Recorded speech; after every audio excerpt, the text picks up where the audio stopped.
Right, in this lecture, we're going to look at section 6.1b, rational inequalities. And here what we're looking at is we're looking at where rational functions are greater than 0 or less than 0. So for example, if I have, where is 1 over x greater than 0? Well, notice this looks like the boomerang, like we said before. And what it's asking here is, where are my y coordinates greater than 0? So my y coordinates are greater than 0 whenever my y values are up here. So notice this part of the graph, the y coordinates are greater than 0. And so 1 over x is greater than 0 when x is between 0 and infinity. So notice it's on this part of the graph that I'm above the x-axis, where the y-coordinates, because remember this is 1, 2, 3, where the y-coordinates are greater than 0. So it would be from 0 to infinity. Now, notice it never actually, the y-coordinate never actually hits 0 because this is a vertical asymptote. And so this will be a parenthesis. Now, if I say, where is 1 over x less than 0? Well, 1 over x is less than 0 when the y values are negative. And so here's -1, -2, -3. So notice that that's this part of the graph. And again, whenever you're giving the interval notation, you're always going to the x-axis. So my x-axis here is from -infinity to 0, but again does not include 0 because that's a vertical asymptote. So where is it less than 0 would be over here, because here all of my y coordinates are negative. And so that's what it's asking when it's asking about where is it greater than 0 or less than 0. Now, some of the functions we're going to be dealing with are going to be too hard for us to graph. So we need a technique to find out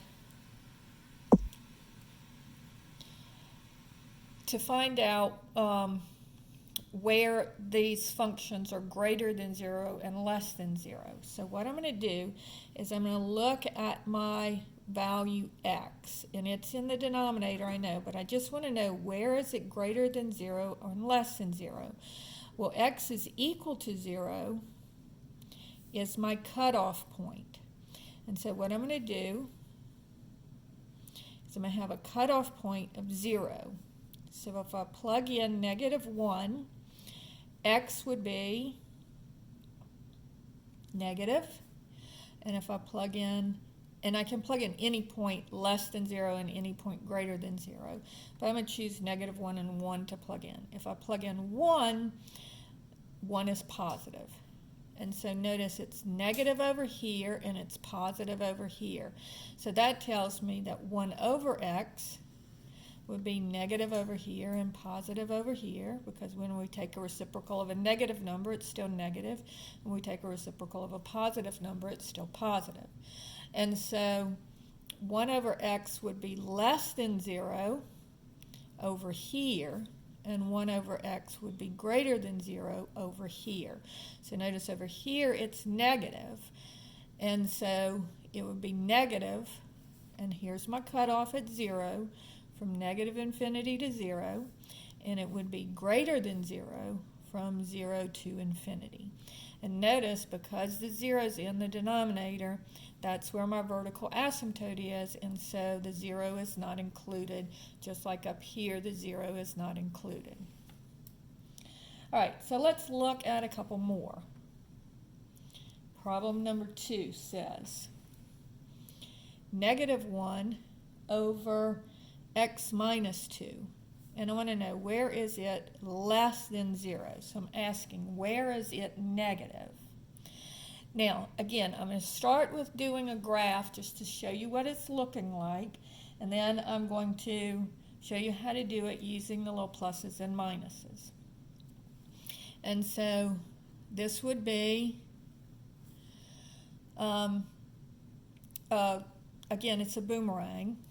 And notice this one is shifted over.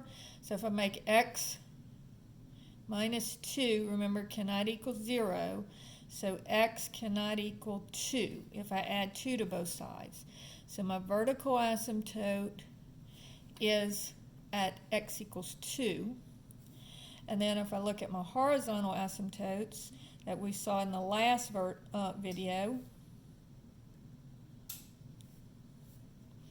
I would say y is equal to, and I look just at my highest power of x, so this would be negative 1 over, and I would mark out the 2, and I would get x. And when x goes to infinity or gets really, really big, y goes to 0. So my my horizontal asymptote would be at y equals 0. Now, because this has a negative in it, remember when I have negative 1 over x, that looks like a boomerang, but it's in the second and fourth quadrant. So this would look like this.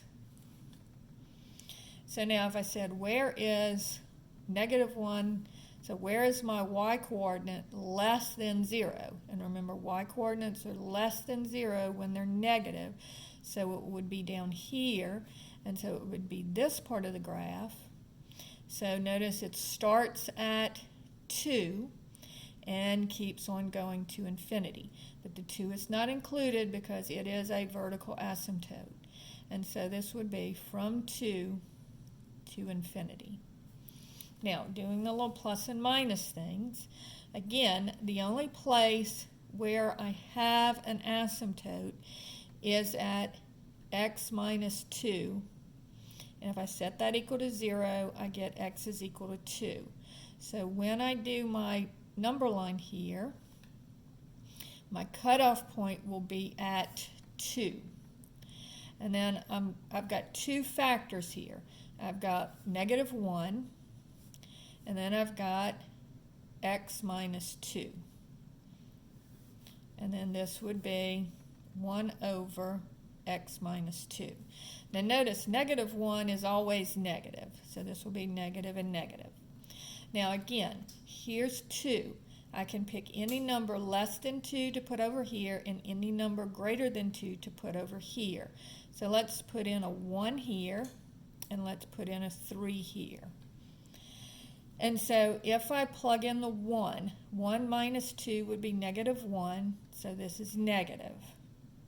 And then if I plug in a 3, I get 3 minus 2 is 1, so this would be positive.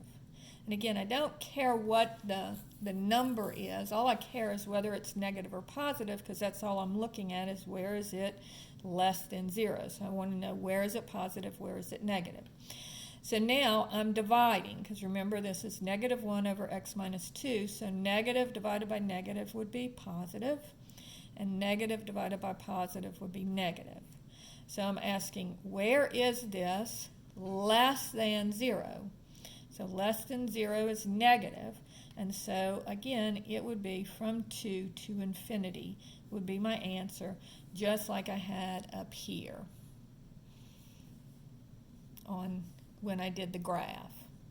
So from now on, the problems are going to be a little bit too difficult for us to graph, so we're just going to use this little table on how to do the positives and negatives. So problem number 3. Let's say I have x plus 2 over x minus 3. And I want to know, where is it greater than 0? So I have two different factors, the x plus 2 and the x minus 3. So x plus 2 is equal to 0, and subtracted 2, x is equal to negative 2.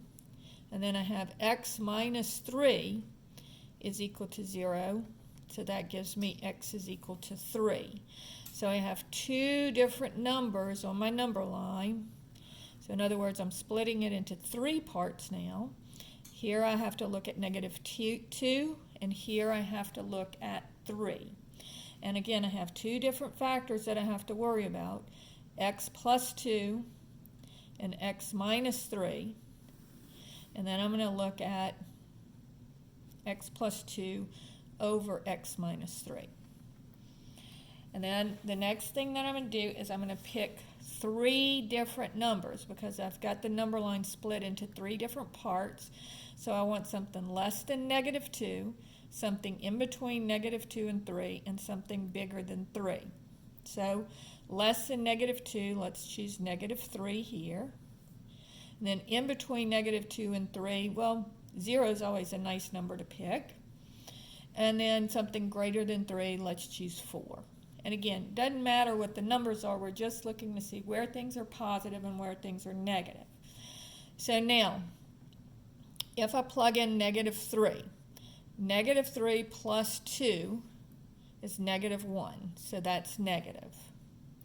If I plug in negative 3 down here, negative 3 minus 3 would be negative 6, so that's negative. So a negative divided by a negative would be positive. Now let's look at 0. 0 plus 2 would be positive, and 0 minus 3 would be negative. So positive divided by negative would be negative. And then finally, if I plug in the 4, 4 plus 2 is 6, so that's positive. And 4 minus 3 would be 1, which is also positive. So positive divided by a positive is positive. And so my question is, where is it greater than 0? So greater than 0 means where is it positive? And so it's positive here and here. And so this would be, notice negative infinity is out here, infinity is out here. So it would be this part of the number line colored in and this part of the number line colored in. So that's going to be from negative infinity to negative 2, union from 3 to infinity. And that would be your answer for this one. Okay, let's try one more that's a little bit more complicated. So if I have x minus 1 over x plus 5 times x minus 4. And I want to know, where is this less than 0? Now notice in this case I've got 3 different factors. And so I'm going to actually have 3 different places where it's going to equal 0. So just like up here, when I had 2 places, it split the number line into 3 parts. Here I'm going to have 3 different numbers up here, so it'll split the number line into 4 different parts. And so first I'm going to say, where is x minus 1 equal to 0? So that would be add 1 to both sides, you get x equals 1. If I have x plus 5 equals 0, subtract 5 from both sides, x is equal to negative 5. And if I have x minus 4 equals 0, add 4 to both sides, I get x is equal to 4. So my 3 points are going to be 1, negative 5, and 4. So let's first split up our number line. Now on the number line, I need to make sure and put these in the correct order. The first one coming along the number line would be negative 5, and then I would get to 1, and then I would get to 4. And so now I need to pick a number that's less than negative 5, in between negative 5 and 1, in between 1 and 4, and something bigger than 4. So let's choose negative 6 here. And then again, anytime it changes signs, 0's in there, so I'm going to choose 0. And then something between 1 and 4 would be 2. And then something bigger than 4 would be 5. And so now I've got to show my 3 factors. So x minus 1 is 1. X plus 5 is another. And x minus 4 is the third one. Now this is a pretty complicated problem, but it's the same technique that we used up here. It's just that you have 3 different factors that you have to worry about. And then I have x minus 1 divided by x plus 5 times x minus 4. right? So now let's plug in the negative 6. Negative 6 minus 1 would be negative 7, so that's negative. Negative 6 plus 5 is a negative 1, so that's negative. And negative 6 minus 4 would be negative 10, so that's negative. So now multiplying and dividing these, so remember these two negatives would cancel out, and you would have one negative left over. So this will be negative. So if you have an odd number of negatives, then the answer will be negative. Now let's plug in 0. So if I plug in 0, I have 0 minus 1 is negative 1. 0 plus 5 would be 5, so that would be positive. And 0 minus 4 would be negative 4, so that would be negative. So now these two negatives cancel with each other, so I'm going to get positive. So negative times negative is positive.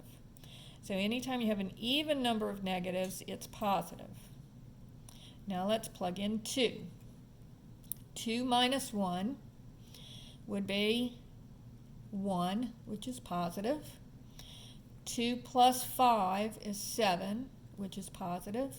And 2 minus 4 would be negative 2, which is negative. So now I only have one negative, and so it would be negative. And then finally, if I plug in 5, 5 minus 1 would be 4, which is positive. 5 plus 5 would be 10, which is positive. And 5 minus 4 is 1, which is positive. So now everything is positive. There's no negative involved, so if I multiply or divide them, they're just going to be positive. So my question here was, going back up to the original problem, where is it less than 0 or where is it negative? And so it would be negative here and here. So this would be, and again remember this is negative infinity over here and infinity over here. And so I want to color in the part where it's negative. So this part would be colored in and this part would be colored in. So it would be from negative infinity to negative 5, and here's my cutoff, and then from union from 1 to 4, because that's this part of the number line. So don't use the numbers that are in the little parentheses, use the numbers that are on top. So just to recap now, what we're doing is we're trying to find out where this function, this rational function, would be less than 0 or negative.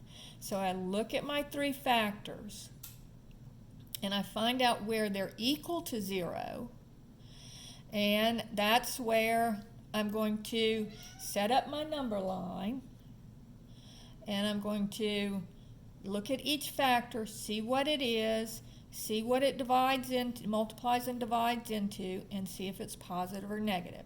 If it's an odd number of negatives, it's negative. If it's an even number of negatives, it's positive. And then I look back and I see, oh, I was looking to see where is it negative. So I circle the two negatives, I color that part into the number line, and then I am going to write that answer in interval notation. All right? So that's the steps in working these problems.